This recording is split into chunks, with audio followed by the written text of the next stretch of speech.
स्वागत है साथियों हमारे YouTube चैनल पर।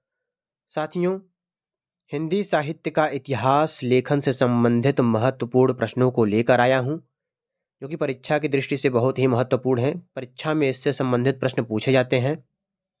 यदि आप इस चैनल पर नए हैं तो चैनल को सब्सक्राइब करना ना भूलें, बेल आइकन को जरूर प्रेस करें ताकि आने वाले वीडियो का नोटिफिकेशन आपको मिलता रहे। तो चलिए शुरू करते हैं। आज का हमारा टॉपिक हिंदी साहित्य का इतिहास लेखन से संबंधित महत्वपूर्ण प्रश्न। तो सबसे पहला प्रश्न है, ग्रियर्सन के इतिहास ग्रंथ को प्रकाशित करने वाली संस्था कौन थी? The royal asiatic society of Bengal थी। ग्रियर्सन के इतिहास ग्रंथ को प्रकाशित करने वाली संस्था कौन सी थी? तो the royal asiatic society of Bengal थी। ग्रियर्सन ने अपना इतिहास ग्रंथ किस भाषा में लिखा? तो अंग्रेजी भाषा में लिखा। ग्रियर्सन ने अपना इतिहास ग्रंथ किस भाषा में लिखा? अंग्रेजी भाषा में लिखा। ग्रियर्सन के इतिहास ग्रंथ का हिंदी में अनुवाद किसने किया?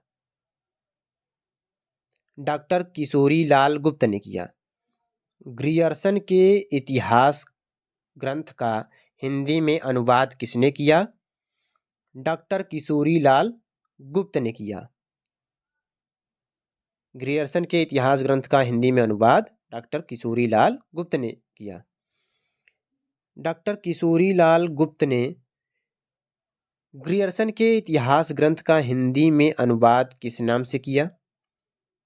हिंदी साहित्य का प्रथम इतिहास नाम से किया। डॉक्टर किशोरी लाल गुप्त ने ग्रियर्सन के इतिहास ग्रंथ का हिंदी में अनुवाद किस नाम से किया? तो हिंदी साहित्य का प्रथम इतिहास नाम से किया।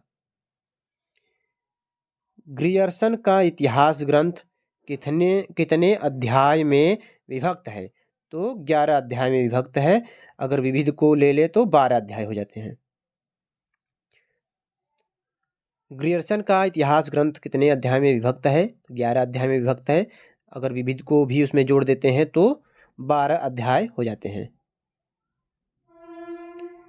भक्ति काल को स्वर्ण युग की संज्ञा किसने दी?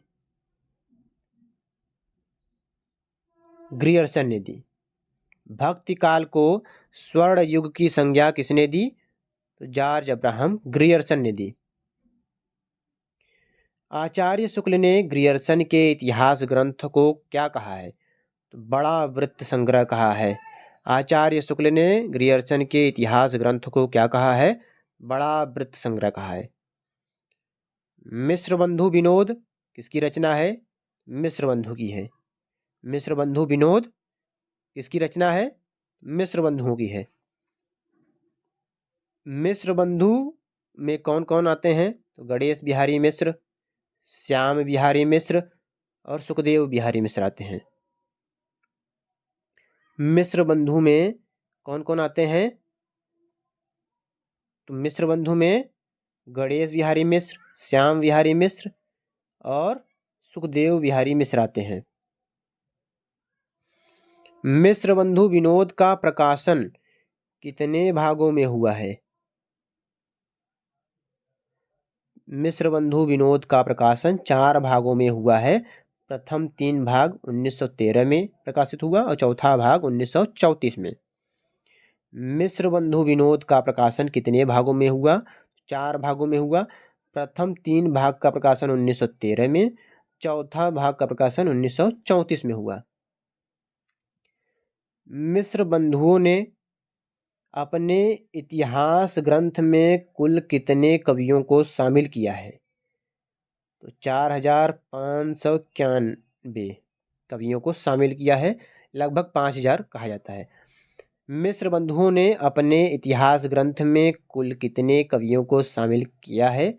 4591 कवियों को शामिल किया है। आचार्य शुक्ल ने मिश्र बंधु विनोद को क्या कहा है? तो बड़ा भारी कवि वृत्त संग्रह कहा है। आचार्य शुक्ल ने मिश्र बंधु विनोद को क्या कहा है? तो बड़ा भारी कवि व्रत संग्रह कहा है। हिंदी साहित्य के इतिहास को व्यवस्थित रूप देने का श्रेय किसको दिया जाता है? आचार्य रामचंद्र शुक्ल को दिया जाता है। हिंदी साहित्य के इतिहास को व्यवस्थित रूप देने का श्रेय किसको दिया जाता है? आचार्य रामचंद्र शुक्ल को दिया जाता है। हिंदी साहित्य का इतिहास किसकी रचना है? आचार्य रामचंद्र शुक्ल की रचना है। हिंदी साहित्य का इतिहास आचार्य रामचंद्र शुक्ल की रचना है। हिंदी साहित्य का इतिहास का प्रकाशन वर्ष है 1929 ईस्वी। हिंदी साहित्य का इतिहास का प्रकाशन वर्ष है 1929 ईस्वी। आचार्य शुक्ल द्वारा रचित हिंदी साहित्य का इतिहास पहले किस ग्रंथ की भूमिका के रूप में छपा था? हिंदी शब्द सागर की भूमिका के रूप में छपा था। आचार्य शुक्ल द्वारा रचित हिंदी साहित्य का इतिहास पहले किस ग्रंथ की भूमिका के रूप में लिखा गया था या छपा था? हिंदी शब्द सागर की भूमिका के रूप में लिखा गया था। आचार्य शुक्ल द्वारा रचित हिंदी साहित्य का इतिहास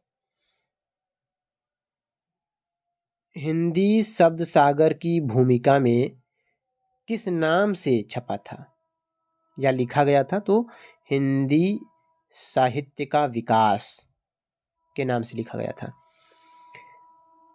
आचार्य शुक्ल द्वारा रचित हिंदी साहित्य का इतिहास हिंदी शब्द सागर की भूमिका में किस नाम से लिखा गया था या छपा था? तो हिंदी साहित्य का विकास के नाम से लिखा गया था। आचार्य शुक्ल ने अपने इतिहास हिंदी साहित्य इतिहास ग्रंथ में किस पद्धति का प्रयोग किया है? विधेयवादी पद्धति का प्रयोग किया है। आचार्य शुक्ल ने अपने इतिहास ग्रंथ में किस पद्धति का प्रयोग किया है? तो विधेयवादी पद्धति का प्रयोग किया है। आचार्य शुक्ल ने अपने इतिहास ग्रंथ में किस पद्धति का प्रयोग किया है? तो विधेयवादी पद्धति का प्रयोग किया है। विधेयवादी पद्धति के जनक माने जाते हैं तेन। विधेयवादी पद्धति के जनक माने जाते हैं तेन। आशा करता हूँ साथियों यह मेरा छोटा सा प्रयास आप लोगों को पसंद आया होगा। इस चैनल से जुड़कर आप अपनी तैयारी को और भी मजबूती दे सकते हैं। चैनल को सपोर्ट कीजिए, वीडियो को अधिक से अधिक लोगों तक शेयर कीजिए ताकि हमें भी मोटिवेशन मिलता रहे